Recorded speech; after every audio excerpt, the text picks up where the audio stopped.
Hello friends, myself Abhishek Mishra and I welcome you all to Versailles. Now India is going to develop a satellite city in Vladivostok area of Russia as a part of Act Far East policy. तो I hope कि बहुत सारे लोगों ने इस news के बारे में सुना होगा, देखा होगा, पढ़ा होगा। अगर नहीं तो आज के इस टॉपिक में हम इसी टॉपिक को डिस्कस करेंगे। ये सैटेलाइट सिटी क्या होती है और इंडिया व्लादिवोस्टॉक में जो सैटेलाइट सिटी डेवलप कर रहा है उससे भारत को क्या फायदा होगा और किस तरीके से ये इंडिया और रशिया के लिए बेनिफिशियल होगा। तो चलिए फिर शुरुआत करते हैं इस वीडियो लेक्चर की। सबसे पहले हम लोग ये देखते हैं कि व्लादिवोस्टॉक एरिया जो है वो रशिया में कहाँ पड़ता है। तो अगर आप मैप पर इसको लोकेट करेंगे तो आप देखिए कि ये जो रशिया का मैप दिख रहा है, यहाँ पर ये आपका एरिया जो है ये व्लादिवोस्टॉक का एरिया है, ये आपका रशियन बाउंड्री है पूरी, और यहीं पर ये आपका व्लादिवोस्टॉक एरिया है। अच्छा, व्लादिवोस्टॉक एरिया जो है ये बहुत ही कॉन्ट्रोवर्शियल एरिया है चाइना और रशिया के बीच में। अब इस पर आते हैं, डिस्कस करेंगे क्या कंट्रोवर्सी है। पहले आप ये देखिए कि ये जो रशिया का मैप है ये यहाँ पर आकर के मिलता है, यहीं पर ये ऐसे चाइना के साथ बाउंड्री बनाता है और फिर आपका नॉर्थ कोरिया के साथ भी। इसी वजह से स्ट्रैटेजिकली ये बड़ा इंपॉर्टेंट है। और गवर्नमेंट ऑफ इंडिया की जो हमारी जो फार ईस्ट पॉलिसी है, इसके थ्रू हम रशिया के व्लादिवोस्टॉक एरिया में एक सैटेलाइट सिटी डेवलप करने जा रहे हैं, जहां पर हम पोर्ट्स, रोड्स, एनर्जी, इंफ्रास्ट्रक्चर वगैरह डेवलप करेंगे। इसके पीछे जो स्ट्रैटेजिकली जो डिप्लोमैटिक एंगल है वो ये कि इस एरिया पे चाहते ना चाहते जो चाइना है वो अक्सर अपना क्लेम करता रहता है। चाइना अक्सर कहता है कि ये एरिया जो है वो उसको बिलोंग करता है और इस एरिया का जो नेचुरल रिसोर्स है उसको चाइना यूज करना चाहता है। तो चाइना के डोमिनेंस को यहाँ पे कम करने के लिए इंडिया और रशिया मिलकर के इस एरिया को डेवलप करेगा और यहाँ पर इंडिया जो है वो अपना एक हब सेंटर स्टैब्लिश करेगा जिससे कि वो इस एरिया के रिसोर्सेज को यूज कर सके। अब एक बार हम लोग जरा मैप पर देखते हैं कि ये जो व्लादिवोस्टॉक एरिया है ये कहां पर पड़ता है और कैसा ये कहां पर लोकेटेड है।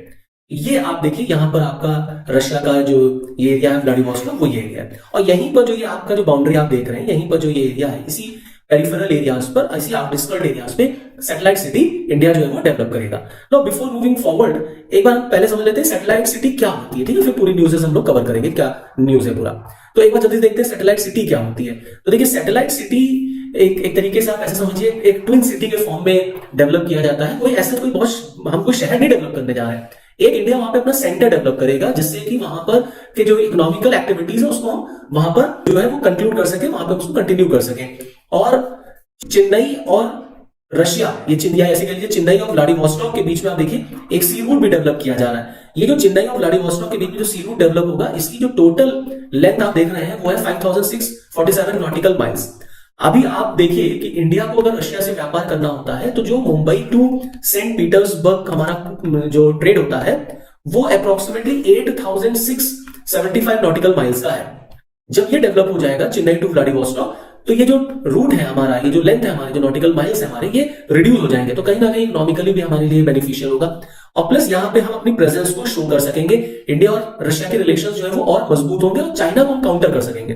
प्लस इस व्लादिवोस्टॉक से हम फिर पूरे यूरोप को भी कवर कर सकते हैं, पूरा रशिया भी जो है वो कवर कर सकते हैं। तो इस तरीके से ये चीजें जो है वो कंटिन्यू होंगी। नाउ अब आते हैं अपने न्यूज पर। तो इस व्लादिवोस्टॉक में जो सैटेलाइट सिटी गवर्नमेंट डेवलप कर रही है उसके साथ साथ इंडिया और रशिया दोनों मिलकर के trans Arctic container ship line and processing facility along the northern sea route भी डेवलप कर रहे हैं।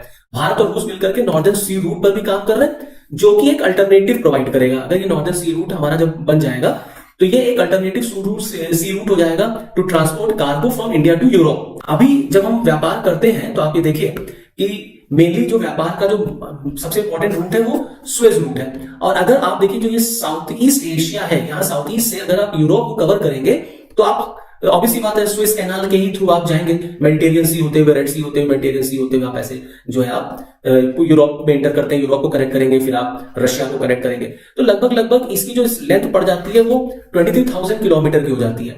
अब अगर ये जो नॉर्दर्न रूट है जिसकी यहाँ पर हमने जिक्र किया, ये जो नॉर्दर्न रूट की हम बात कर रहे हैं जिसको बेसिकली आर्टिक रूट भी कहा जा रहा है, अगर ये नॉर्दर्न सी रूट डेवलप हो गया तो आप ये देखिए कि ये जो साउथ ईस्ट एशिया है, ये पूरा साउथ ईस्ट एशिया जो है वो कनेक्ट हो जाएगा आपका यूरोप से, और कहीं ना कहीं ये रिड्यूस करेगा ट्रांसपोर्टेशन टाइम को और कहीं ना कहीं ये इकोनॉमिकल बेनिफिशियल होगा इन तमाम देशों के लिए जो इस रूट का यूज करेंगे। तो स्विस कैनाल और पनामा कैनाल के कंपैरिजन में ये हमको एक अच्छा अल्टरनेटिव देगा। और जब आप देखिए जब ये व्लादिवोस्टॉक में हमारा जो है सैटेलाइट सिटी डेवलप हो जाए और जब ये इंडिया और रशिया के बीच में Chennai to Vladivostok sea route पे काम शुरू हो जाएगा, इसकी फंक्शनल हो जाएगा, तो कहीं ना कहीं 30% जो है, जो अभी व्यापार की जो कॉस्ट आती है वो कम हो जाएगी।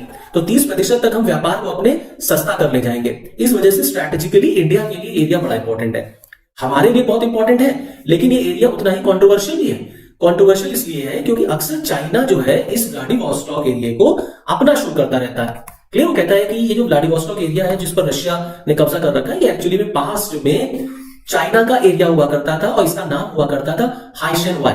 तो हाइशेन वाई के नाम से चाइना का पार्ट हुआ करता था, और चाइना में जब क्विंग डायनेस्टी थी उसके अंदर ये आता था, जिसको 1860 में रशिया ने एनेक्स कर लिया after China's defeat by the British and the French in the second opium war. तो सेकेंड ओपियम वॉर में ब्रिटिश और फ्रांस के द्वारा चाइना की जो हार हुई, उसके बाद इस एरिया को रशिया ने ऑक्यूपाई कर लिया। तो अक्सर हम देखते हैं कि चाइना इस एरिया पर अपना क्लेम करता है। ये आप देख सकते हैं, ये चाइना का ऑफिशियल ट्विटर हैंडल से भी जिक्र किया गया है कि ये जो आपका व्लादिवोस्टॉक एरिया है रशिया का, ये बेसिकली चाइना का हाइशेन वाई नाम का एक एरिया था जो चाइना में हुआ करता था, जिसको रशिया ने एनेक्स कर लिया। तो इसी वजह से ये कंट्रोवर्शियल इशू भी बन जाता है। अब आप देखिए कि जो इंडिया की जो फार ईस्ट पॉलिसी है उसके तहत गवर्नमेंट ऑफ इंडिया लगातार काम कर रही है, और गवर्नमेंट ऑफ इंडिया ने, मोदी जी ने रशिया को as a part of soft loan $1 billion loan देने के लिए भी बोला था, जिससे कि वो इस पूरे एरिया को डेवलप कर सके इकोनॉमिकली, जहां भारत को इस एरिया का बेनिफिट मिल सकेगा और हम चाइना को कहीं ना कहीं काउंटर कर सकेंगे। और मैंने आपको बताया कि इस पूरे एरिया को हम डेवलप कर रहे हैं और इस एरिया से हम चेन्नई पोर्ट को कनेक्ट कर रहे हैं, Chennai port to Vladivostok port. तो चेन्नई टू व्लादिवोस्टॉक हमारा आने वाले दिनों में एक सी रूट डेवलप हो जाएगा, जिससे हमारा रशिया के साथ व्यापार जो है वो और बढ़ जाएगा और सस्ता हो जाएगा। So this is all from this video lecture. Okay, thank you.